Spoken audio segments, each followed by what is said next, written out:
Nós começamos um novo tema hoje. O nosso tema é enfrentando gigantes. Você já parou para pensar o que é um gigante? A palavra gigante tem a sua origem na mitologia grega. É a combinação de dois vocábulos gregos, que vem de Gaia, terra, genese, gerar. Na mitologia, o gigante é esse ser imenso, fabuloso, descomunal, desproporcional e forte, que nasce de Gaia, a terra, e de Uranus, do céu, e por isso tão grande, tão assustador. É claro que quando nós falamos da linguagem mitológica dos gigantes, nós pensamos verdade. Gigantes existem apenas nos contos de fadas, nas mitologias. Não é verdade? Nós passamos a descrever tudo aquilo que nos assusta, tudo aquilo que foge do nosso controle, aquilo que nos ameaça, como algo desproporcional, como uma situação gigante. Especialmente quando falamos daquilo que tem uma conotação negativa, de ameaça. É por isso que circunstancialmente, quando nós falamos de gigante, nós falamos de circunstâncias que desproporcionalmente nós temos que enfrentar. Já viveu isso? Você olha para a situação em que você está inserido, e você olha à sua volta, e a ameaça é tão grande, é tão maior, a circunstância é tão ameaçadora. Aquilo é um gigante para você. Outras vezes é uma situação que psicologicamente é gigantesca, que te sensibiliza de tal maneira, te desencoraja de tal maneira. Há uma história na Bíblia, no primeiro livro de Samuel, no capítulo 17, no versículo 11, em que gigante Golias está desafiando o povo de Israel. E o texto diz assim: ouvindo então Saul e todo Israel estas palavras do filisteu, espantaram-se e temeram muito. Gigante é tudo aquilo que coloca medo no nosso coração. É tudo aquilo que nos faz pensar que amanhã não pode ser melhor que hoje. Nos faz olhar para o futuro e a nossa esperança derrete. E finalmente um gigante é espiritualmente tudo aquilo que nós sabemos que com nossas próprias forças, com nossos próprios recursos, com o nosso próprio talento, não conseguimos vencer. Então gigante é aquilo que circunstancialmente é muito maior do que eu consigo lidar. Emocionalmente, psicologicamente, o gigante é tudo aquilo que me causa esse medo. E espiritualmente, um gigante é tudo aquilo que eu sei que eu não vou conseguir vencer, a menos que Deus intervenha. Você tem gigantes na sua vida? Você está enfrentando gigantes na sua vida? Porque a nossa existência é repleta deles. E é verdade, os gigantes eles são diferentes para cada pessoa. Por exemplo, quando nós olhamos na história bíblica e nós nos deparamos com pessoas que lidaram com situações assim fabulosas, imensas, difíceis, inimagináveis. Noé, por exemplo, ele teve que construir uma arca, ou uma barca imensa, a fim de proteger os seus e aqueles que eventualmente pudessem crer, de um dilúvio, quando sequer havia chovido ainda. Era um gigante. Eu tive a alegria de visitar uma réplica da arca que fica no Kentucky. E quando nós íamos nos aproximando daquela réplica tão imensa, tão grande. A Julie ficou emocionada de ver aquilo, era lindo de ver. E de nos fazerem pensar o desafio gigantesco que Noé teve quando Deus o comissionou aquela tarefa. Mas há outros. Abraão, por exemplo, era um homem que vivia numa cidade moderna, sofisticada, abastada, chamada Ur dos Caldeus. Um dia Deus o comissiona e chama e diz assim: você agora vai para uma terra que eu te mostrarei. Muito difícil imaginar isso. Empacota o que você tem, junta as pessoas que trabalham com você e você vai. E vai ter que confiar tanto em mim que eu não vou te dar o endereço, não vou te dizer qual é o número, não vou te dizer onde você vai chegar. Você vai ter que, pela fé, caminhar. É um desafio gigantesco. E o que dizer do pequeno Davi, conhecido como um pastor de ovelhas, um jovem que literalmente esse enfrentou um gigante, o Golias, da passagem que lemos há pouco. Os estudiosos se debatem um pouco sobre o tamanho exato de Golias, alguns exageram, outros subvalorizam o tamanho dele, mas seja como for, se ele tinha 2,30 metros, como propõem alguns, ou 2,70 metros, ou 2,90 metros, ou 3 metros, para aquele momento, naquela situação da história e para aquela audiência, o duelista, ele é chamado de duelista, Golias, era um gigante. Mas o que nós às vezes passamos de largo e não percebemos é que Golias não foi o único gigante que Davi enfrentou. Metaforicamente falando, por figura de linguagem, Davi enfrentou muitos outros gigantes. Ele enfrentou, por exemplo, os filisteus, ele enfrentou os moabitas, mas ele enfrentou outras situações gigantescas, como, por exemplo, ser um filho preterido. Note bem, talvez seja muito agradável ser o filho preferido, mas ser o filho preterido é muito difícil. E nós sabemos que quando o profeta Samuel, ele foi em busca de um novo rei para Israel, na casa de Jessé, o único filho que Jessé insistia em não apresentar era Davi. E por ser preterido, ele também, eu não sei como é que você lidaria com isso, de ser o filho descartado, afastado, não apreciado. Mas Davi lidava com isso. Davi lidava com isso. E isso o levou a viver uma vida de solidão. Outro gigante presente na vida de Davi, ele é um homem solitário, ele vivia nas colinas de Belém com as ovelhas. Mas em tudo isso nós vemos a presença de Deus ali, mesmo na preterição que ele vivia, Deus está forjando nele um caráter, Deus está trabalhando na vida dele, e na sua solidão, ele está compondo salmos, lindos salmos. Mas Davi enfrentou outros problemas. Quando nós vemos que ele vai visitar os seus irmãos que estavam no campo de batalha, ele é ridicularizado pelos seus irmãos. Já foi ridicularizado?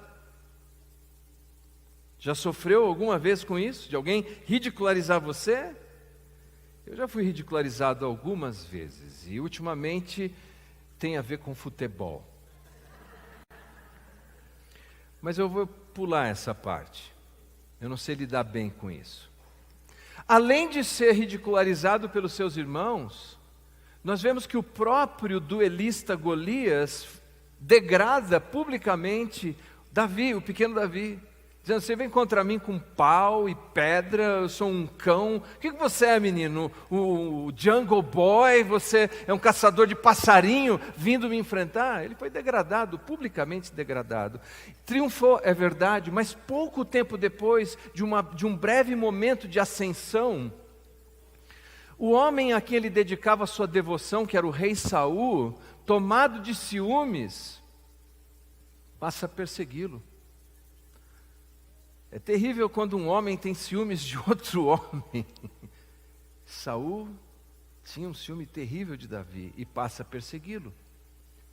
E em função disso, Davi passa a viver uma expoliação dos seus bens. do comandante do exército do rei de Saul, um homem abastado, próspero, que ascendeu na carreira, que estava na capa dos principais jornais da época, nos principais websites. Tudo bem, não existia isso, uma liberdade poética, para você lembrar quão importante ele era. Ele perde tudo. Ele se torna um fugitivo. Olha a situação dele. No segundo livro de Samuel, no capítulo 22, versículos 1 e 2, Davi é descrito como alguém que convive com gente prejudicada financeiramente, ou como diz um amigo meu, lascados da vida. Diz assim: então Davi se retirou dali e se escapou para a caverna de Adulão, e ouviram-no seus irmãos e toda a casa de seu pai, e desceram ali para ele, e ajuntou-se a ele. Note, todo homem que se achava em aperto, todo homem endividado, todo homem de espírito desgostoso, e ele se fez chefe deles, e eram com ele uns 400 homens. Davi é um endividado mor, é o enlutado mor, é o amargurado de espírito mor. E os endividados, enlutados, como diz o meu amigo, lascados, se reúnem a ele, se juntam a ele, e ele é o líder dessa turma. Gigantes, gigantes, gigantes. Há um salmo escrito por Davi, e este salmo nos mostra 3 maneiras como Deus preparou Davi para enfrentar os seus gigantes. E é sobre este salmo que eu quero brevemente conversar com você hoje.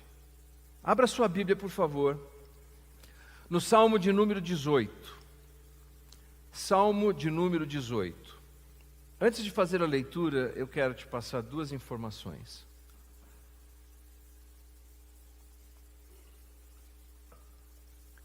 Se você tem uma Bíblia analógica, você vai notar 2 coisas. Primeiro, que tem um título neste salmo. E abaixo do título, um texto em itálico. Confere?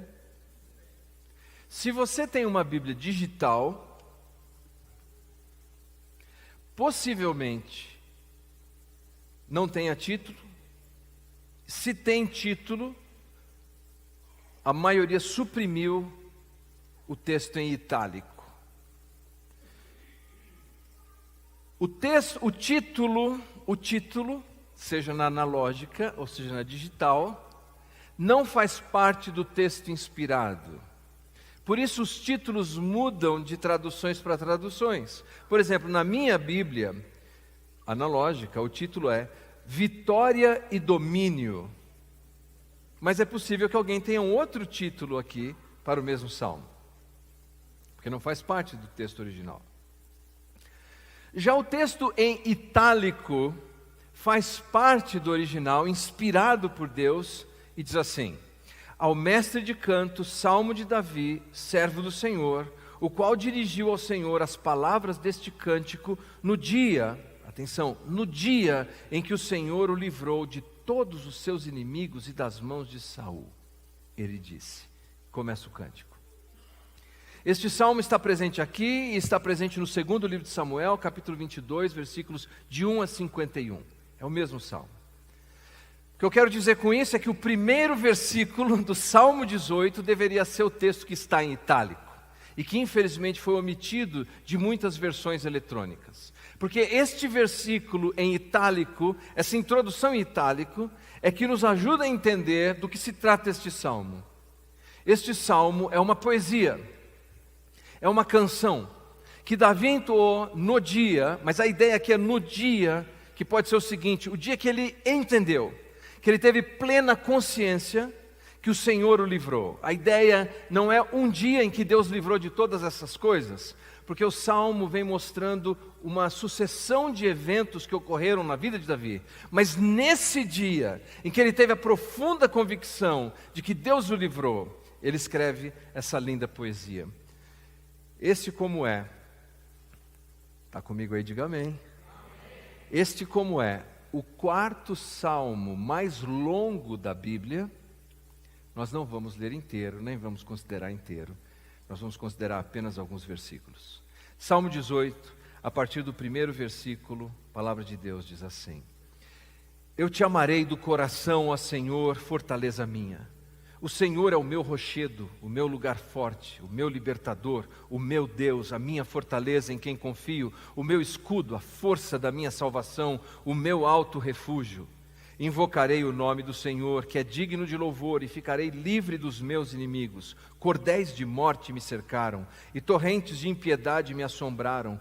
Cordas do inferno me cingiram, laços de morte me surpreenderam. Na angústia invoquei ao Senhor e clamei ao meu Deus. Desde o seu santo templo ouviu a minha voz, e aos seus ouvidos chegou o meu clamor perante a sua face. Lindo este salmo. Davi começa a descrever aqui, com o peito aberto, com o coração franco diante de Deus, buscando a sua presença e celebrando esse livramento. Ele faz uso do que na poesia hebraica é conhecido como paralelismo sinônimico. Ou seja, ele usa vários sinônimos em paralelo para descrever a grandeza de Deus. Mas a primeira lição que nós podemos tirar daqui, do homem que foi preparado por Deus para enfrentar tantos gigantes. Você tem gigantes na sua vida? Então a primeira lição que nós temos do homem que enfrentou tantos gigantes e triunfou, e está celebrando neste salmo, é o seu coração vinculado profunda e intimamente com Deus. Porque ele diz assim: Eu te amarei, Senhor. Eu te amarei, Senhor. É bastante sugestivo que o vocábulo utilizado, Davi, inspirado para escrever sobre o seu amor por Deus, ele escolhe uma palavra que, se você fizer um estudo lexicográfico dessa palavra, no Antigo Testamento, não é uma palavra muito comum usada para falar sobre amor. Porque é uma palavra muito profunda, que descreve uma relação íntima, inquebrantável, inviolável. Descreve muitas vezes o amor de uma mãe por uma criança que está no seu ventre. Descreve um amor íntimo entre um marido e a sua esposa. Ele diz assim: Senhor, eu quero te amar dessa maneira, um amor tão próximo, um amor tão inquebrantável, um amor, Senhor, como uma corrente que tem os seus elos que não podem ser rompidos. É assim que eu te amarei, Senhor. O amor de Davi por Deus não é um amor meramente religioso. Não era um amor que se dava apenas no tabernáculo. Era um amor de uma experiência real, contínua, presente com o seu Deus. Davi se inclina em direção a Deus. E nós notamos isso pela maneira como o salmo se desenvolve. Você notou que ele usa os pronomes possessivos sempre na primeira pessoa. Ele diz assim, olha: Deus é o meu rochedo. Deus é o meu lugar forte. Para Davi, Deus não é o Deus do tabernáculo, do sacerdote, dos levitas.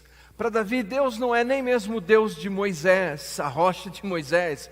Deus não é o Deus do sistema religioso. Para Davi, Deus, ele diz assim, é como se ele fechasse os olhos e não visse mais ninguém à sua volta. É como se ele fechasse os olhos, ele não vê o tabernáculo, ele não vê o sistema sacerdotal levítico, ele não vê mais ninguém ali, ele não vê o seu pequeno exército de 400 endividados, ele não vê ninguém, ele não pensa nem mesmo em Jessé, o seu pai, ou na sua mãe, ele não pensa nos seus melhores amigos, na relação com Deus, ele não pensa nos líderes espirituais de seus dias, ele fecha os olhos nesse momento de composição poética, e ele diz assim: o Senhor é meu rochedo. Isso faz toda a diferença. Se Deus for o seu Deus, não o Deus do seu marido, do seu filho, do seu pai, da sua mãe, dos seus bisavós ou do seu pastor, Deus precisa ser a realidade para você, o meu Deus.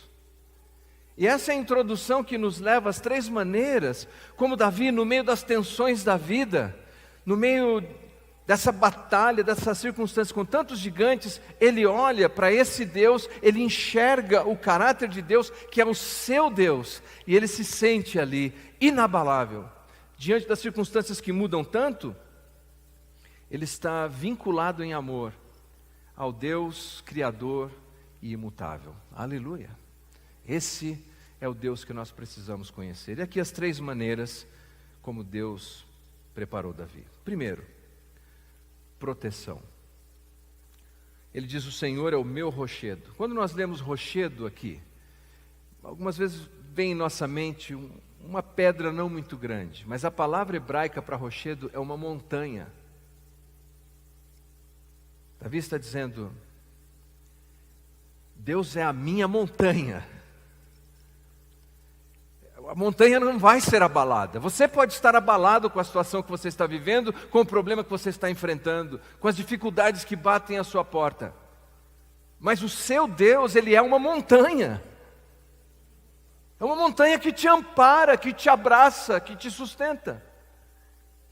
Ele diz: o meu Deus é o meu lugar forte. A palavra aqui é uma fortaleza inexpugnável, é onde alguém não consegue entrar, uma plataforma de pedra. Na história do povo judeu, há um lugar chamado Massada, que era exatamente isso, uma plataforma de pedra, que um punhado em comparação de judeus conseguiram resistir ao exército romano. Porque eles estavam ali nessa plataforma, nessa fortaleza inexpugnável, chamado de Massada. E Davi diz assim, quando ele olha para Deus, ele diz: Deus é o meu lugar forte. Deus é a minha fortaleza. Deus é o meu alicerce. Eu sei que algumas vezes nós postamos nas redes sociais, e não é uma crítica a ninguém, é possível que se você investigar a minha rede social, você encontre alguma expressão assim, coisa do tipo: minha família, meu alicerce. Eu entendo isso, é uma expressão afetuosa, ou minha mãe, meu alicerce. Aliás, minha mãe está aqui hoje, viu, mãe? Nada contra a senhora, mãe, por favor. Mas todos esses alicerces, a nossa família, ou a nossa igreja, ou o nosso pastor, o nosso pai, a nossa mãe, são alicerces frágeis para os desafios da vida. Há um único alicerce que pode nos manter firmes e inabaláveis. E Davi conhecia, ele disse: o Senhor é o meu alicerce. É esse alicerce que nós precisamos, não é a sua carreira, não é o seu dinheiro, não é a sua família, não é seu líder espiritual, não é nem a sua igreja. É o Senhor, o Todo-Poderoso. Mas nós precisamos conhecê-lo e dizer: Ele é meu lugar forte. E ele diz: Ele é o meu libertador. Deus, como libertador, aqui carrega a ideia de alguém que consegue mostrar uma saída. Eu não sei se você já viveu alguma experiência de não enxergar saída. Você olha em todas as direções e você não vê saída. Na minha adolescência eu vivi isso, e você, adolescente, pré-adolescente, não tente fazer isso. Eu saí sem informar nenhum adulto, nem meus pais, ninguém, e fui atravessar a Serra do Mar sozinho com um amigo para a gente chegar na praia. Aquilo se transformou a noite da bruxa de Blair. Foi terrível. Ficamos perdidos, não conseguíamos sair de lá. Uma hora eu te conto isso com calma, até que, por uma provisão divina, apareceu uma saída. Um amigo do meu sogro, o senhor Bernardo, judeu, ele sofreu perseguição nazista na Polônia. E sabe como ele escapou de lá? Ele achou uma saída. Foi por meio do esgoto, a tubulação de esgoto. Por lá ele conseguiu fugir, uma saída. Note que o que Davi... Você está comigo aí? Diga amém. O que Davi está dizendo é o seguinte: que quando ele olha a vida e as circunstâncias da vida e as coisas que vêm ao encontro dele, seja uma montanha, seja uma plataforma, seja uma saída, seja uma saída pelo esgoto, o que quer que seja, ele olha, ele vê a mão de Deus em seu favor. E por isso ele entende que, primeiro, Deus me prepara para enfrentar os gigantes que vêm ao meu encontro por meio da sua proteção. Se você precisa da proteção de Deus. tenha a primeira certeza que por meio de Jesus Cristo, o Salvador, você tem um relacionamento com Deus, que Ele é o seu Deus, e a proteção de Deus está garantida a você. Você crê nisso? Diga amém. Segundo, capacitação. Mas antes de ir para a capacitação, um item aqui eu não posso escapulir.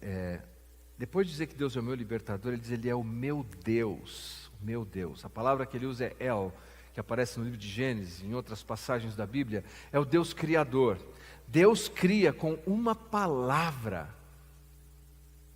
Quando você confia num Deus, uma palavra de Deus pode mudar todas as coisas. Uma palavra de Deus pode criar circunstâncias, situações que não existiam. Veja que na luta de Davi, enquanto Deus o protege, nós temos a tendência de olhar para esses personagens e admirá-los. O rei Davi, não é? Nós admiramos essas pessoas, mas a nossa admiração sequer tem que repousar sobre Davi. Porque Davi aqui não se admira. Ele não fala dos talentos dele, de como ele era um bom estrategista. Ele não faz isso. Davi apenas reconhece a grandeza de Deus. É Deus, é Ele quem faz isso. Agora sim, capacitação. Ele diz na sequência que Deus é a minha fortaleza. Ele muda a palavra aqui, é uma palavra também que descreve uma formação rochosa, mas agora é uma formação rochosa escarpada. Quer dizer, ela tem fissuras e ela tem aberturas, porque ela está exposta continuamente às intempéries climáticas. Mas as intempéries climáticas não são suficientes para fazer com que aquela formação rochosa se desfaça. Ela continua ali, enfrentando as tempestades, os ventos rijos. E Davi apanha essa imagem e diz assim: o Senhor é a minha fortaleza. Não apenas que Deus é a sua fortaleza, mas Deus é a fonte do seu fortalecimento. Que por causa da ação de Deus na sua vida, Ele é como essa rocha escarpada. Ele é como essa rocha que suporta os ventos rijos, as tempestades. Há gigantes na sua vida? Há desafios na sua vida? Há situações que já fugiram do controle, que você sabe que se Deus não intervier, não há nada que você possa fazer a respeito? Então você precisa deste Deus que pode não apenas trazer proteção, mas capacitação para a sua vida. Ele diz: ele é a fonte da minha força. E depois ele diz: Ele é o meu escudo. O escudo é uma peça numa batalha que vai com você. Ele te acompanha. Então o mesmo Deus que é uma montanha, é uma rocha escarpada, Ele também é o meu escudo. Ele não fica parado lá. Ei, quando terminar hoje aqui, e nós fizermos a nossa última oração, e encerrarmos, e você sair daqui, o escudo vai com você. Ele é o seu escudo. Lá na sua casa, Ele é o seu escudo. Lá no seu trabalho, Ele é o seu escudo. Nas suas tentações, Ele é o seu escudo. Ele vai com você. E é tão importante que você lembre disso, Ele está com você. E finalmente ele diz aqui nessa parte da capacitação, e aqui nós temos algumas variações nas traduções, assim: Ele é a força da minha salvação. Alguém tem a tradução chifre da minha salvação? Olha aí, a gente tem um tempinho ainda. Força da minha salvação, o chifre da minha salvação. Alguém tem? O poder que me salva. Ninguém? Pois literalmente, o texto diz aqui, e também no Evangelho segundo Lucas, não dá tempo para olharmos isso, literalmente assim: Ele é o chifre da minha salvação. É estranho, porque nós herdamos algumas tradições mitológicas, e quando fala de chifre, a gente fala: é o demônio. A Bíblia nunca descreve o diabo assim. Figuras bestiais, sim, no Apocalipse, na literatura de Daniel. Chifre aparece na Bíblia para descrever poder, força. Por quê? Embora alguns aqui imaginem que seria uma referência aos chifres que tinham na ponta do altar onde eram feitos sacrifícios para a purificação dos pecados, e outros também observavam que algumas montanhas tinham picos que lembravam chifres, o mais comum no contexto dessa passagem é imaginar touros selvagens, que com seus longhorns, seus chifres longos, eles tanto se defendiam quanto atacavam. E por isso essa expressão de chifre se tornou um sinônimo na literatura poética bíblica de força e de poder. E nesse caso, veja o que Davi está dizendo. Deus é a fonte, Deus me protege primeiro, Deus me protege. Segundo, Deus me capacita, agora Deus me dá força. Deus me dá um escudo, Ele é o meu escudo. E Deus me dá um chifre de poder, ou seja, eu posso ir à luta. Eu não preciso só fugir, eu posso enfrentar essa situação. A Julie sabe que eu tenho o hábito de citar em casa um escritor que costumava dizer o seguinte, Mark Twain, que dizia assim: se você tem que beijar um sapo, beija logo. Porque se você ficar olhando muito para ele, você fica desencorajado. E o Mark Twain dizia assim: e se você tiver que beijar 2 sapos, começa beijando o maior.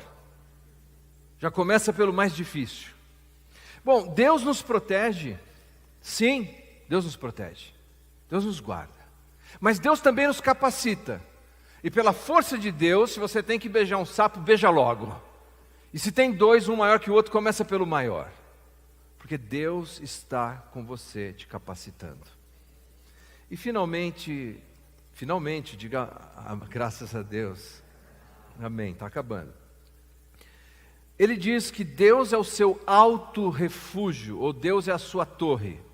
Todas as vezes que encontramos essa expressão de alto refúgio ou torre, carrega a ideia aqui de uma torre de vigia, onde você coloca o guarda, e ele fica ali observando. A guarita, Deus é a guarita, onde eu subo até essa guarita, e eu posso ficar observando.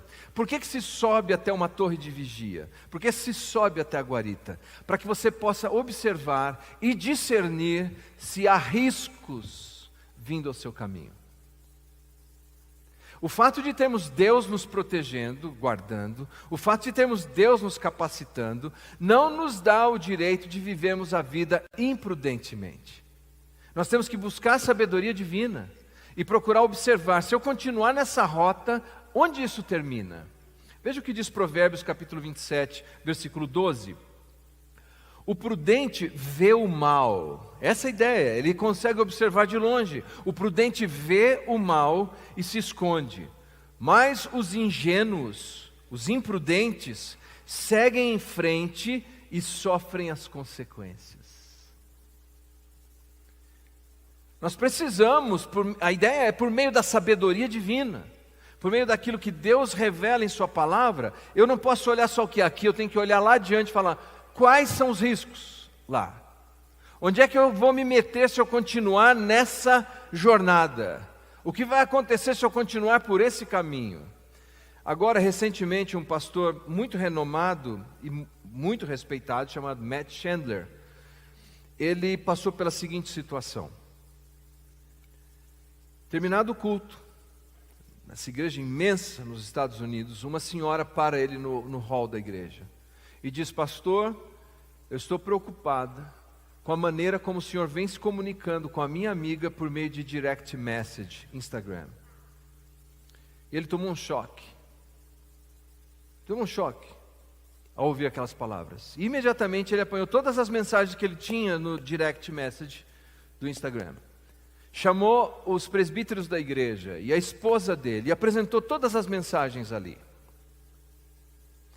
As mensagens não tinham, porque infelizmente acontecem escândalos dessa natureza, mas as mensagens não tinham nenhum teor romântico. Nada de romântico. Segundo, as mensagens não tinham nenhum teor de sensualidade ou de sexualidade. Nenhum.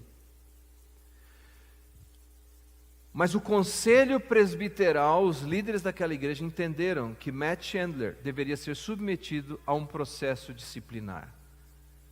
E você vai perguntar, por quê? Se não tinha nenhuma atitude indecorosa, romântica ou sensual, por quê? Eles perceberam o seguinte: a frequência com que ele se comunicava com aquela mulher que não era a esposa dele era muito frequente.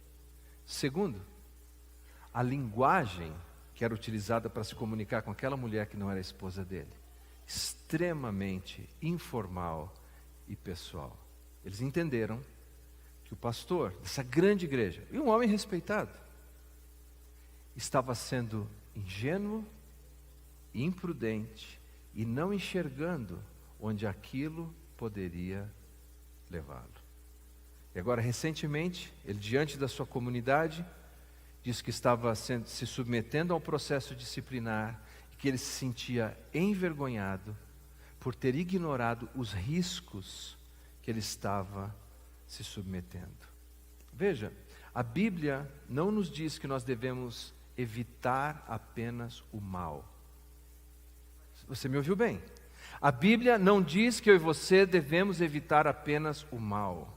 A Bíblia diz que nós devemos evitar a aparência do mal. Deus é a nossa torre.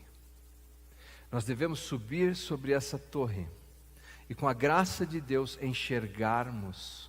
Se eu continuar por esse caminho, se eu continuar com esse comportamento, onde eu posso terminar? Salmo de Davi nos ensina como Deus nos prepara para enfrentarmos os nossos gigantes. Primeiro, proteção.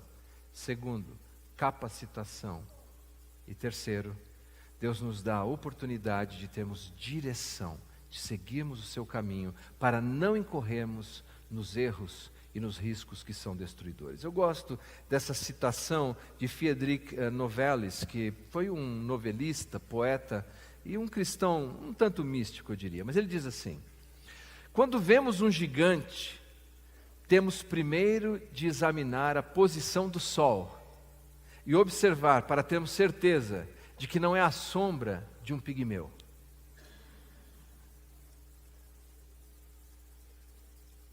Muitos dos nossos gigantes, muitos dos gigantes que estão na sua vida, quando você entende que Deus está ao seu lado, e que você está ao lado de Deus porque você ama a Deus, eles não passarão de pequenos pigmeus, porque Deus pode tudo, e a Deus seja a glória.